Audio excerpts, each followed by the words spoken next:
Okay, picture this. It's 479 BC.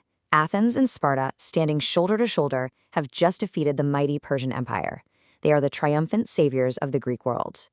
But fast forward just a few decades, and these same allies are locked in a brutal, devastating war that will tear their entire world apart.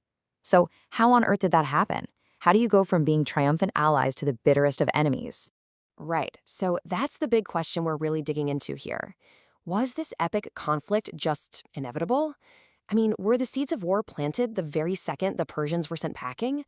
Or could history have actually gone another way? It's a huge debate, and honestly, historians have been arguing about it for centuries. So let's start with the first argument, that yes, they were absolutely on a collision course. This viewpoint basically says that the new power dynamic in Greece made a massive showdown between these two top dogs pretty much unavoidable right from the get-go. And if you look at the evidence, well, it starts piling up almost immediately.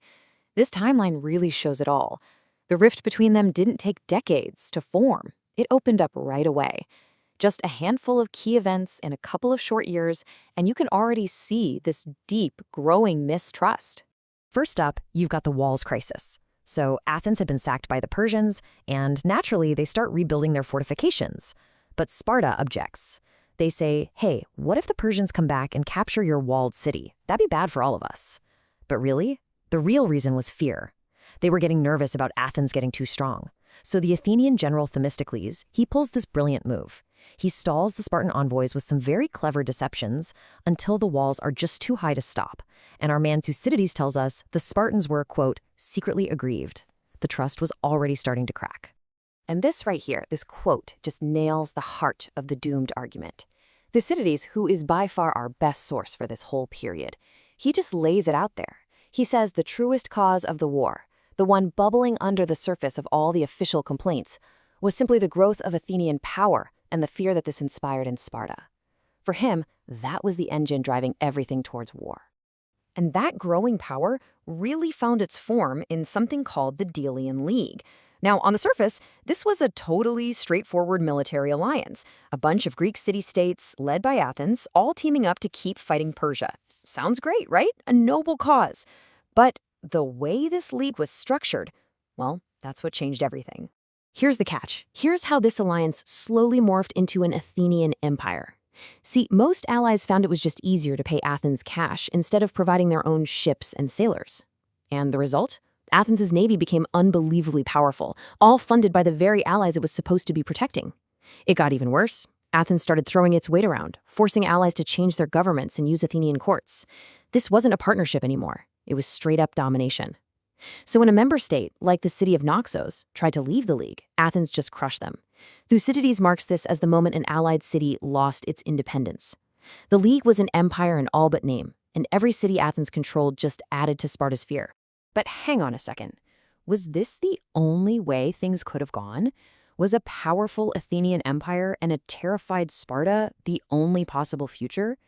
Because for a pretty long time, cooperation wasn't just some fantasy, it was the actual reality.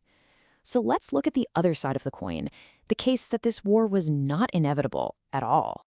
You know, a huge reason for Athens' rise to power was, well, it was the Spartans themselves, or more specifically, their general, a guy named Pausanias. He's described as being incredibly arrogant and harsh, even flogging allied soldiers. And in contrast, you have the Athenian generals, Cimon and Aristes, who were known for being diplomatic and respectful. The other Greek states willingly went to Athens and asked them to take over leadership of the fleet. They weren't bullied into it. They were won over. And get this, for over a decade, the most powerful man in Athens was the general Cimon, and he was famously pro-Sparta. His whole foreign policy was built on this idea of a dual hegemony. Basically, Athens rules the sea, Sparta rules the land, and they coexist as partners. And as long as he was in charge, the peace actually held. The alliance between them wasn't even formally broken until 461 BC.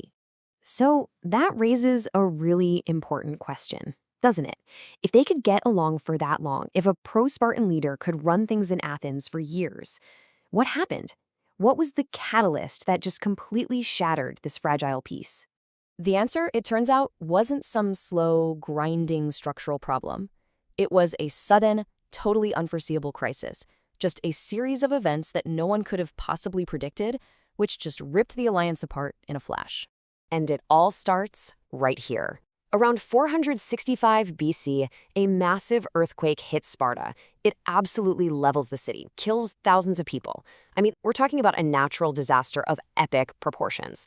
But the real danger was what happened next. Seeing their masters completely weakened, Sparta's huge enslaved population, the Helots, rose up in a massive rebellion. The surviving Spartan soldiers were trapped, besieged on a mountain fortress called Mount Ithome. Sparta was literally on the brink of collapse, and in their desperation, who do they call for help? Their ally, Athens. So the Athenians, led by the pro-Spartan Cimon, show up with a big army ready to help. But then, the Spartan paranoia kicks in. Thucydides explains it perfectly. They looked at the democratic, free-thinking Athenians and just got terrified. They thought, what if these guys start getting ideas? What if they side with the Helots and help them start a revolution? All of a sudden, Athens' ideology was scarier to them than the actual revolt they were facing. So the Spartans did something completely shocking. They kept all their other allies there to help, but they dismissed the Athenians. They just sent them home, offering this flimsy excuse that, we have no further need of your help. Now, the Athenians were not stupid. They knew exactly what the real reason was. They had been publicly humiliated, treated not like an ally, but like a dangerous, suspect revolutionary force. Thucydides says they were deeply offended, and you can see why. This one act was a catastrophic diplomatic blunder. And the political fallout in Athens was immediate. It was total. Cimon, the guy who championed friendship with Sparta, was completely disgraced. His entire foreign policy had just been insulted and sent packing. He was ostracized, exiled from the city. Athens then immediately cancels its old alliance with Sparta, and in a complete 180, makes a new alliance with Sparta's biggest enemy, Argos. The whole political map just got redrawn overnight. So here's the final piece of the puzzle. With the old alliance totally dead and a new anti-Spartan government in power in Athens, all it took was one more little spark. And that spark came when the city of Megara, a member of Sparta's alliance, decided to switch sides and join Athens. This move brought the two power blocks into direct conflict, and boom, the First Peloponnesian War began. Okay, so let's take a step back and try to put it all together. What's the final verdict here? Were they doomed from the very beginning, or was it just a series of unlucky breaks that led them down the path to war? So let's just recap the two sides. The doomed argument points to those immediate tensions, the way Athenian power seemed destined to grow, and that constant underlying fear in Sparta. But the contingency case points to that long period where they actually cooperated, the fact that the final split was triggered by a freak act of nature, an earthquake, and that the real breaking point was a single, terrible diplomatic failure. I think the most balanced way to look at it is this. The victory over Persia created an unstable new world. It created the conditions for a conflict between these two superpowers. It made war more likely. But it didn't make it inevitable. It took that very specific, unpredictable crisis at Mount Ithome, the earthquake, the revolt, and that humiliating dismissal, to turn all that tension into an actual shooting war. And that leaves us with a pretty wild final thought, doesn't it? It really makes you wonder about the role of pure chance in history. If a tectonic plate hadn't shifted under Sparta that day, could Cimon's pro-Sparta policy have survived? Is it possible that the entire devastating Peloponnesian War could have been avoided? It's definitely something to think about.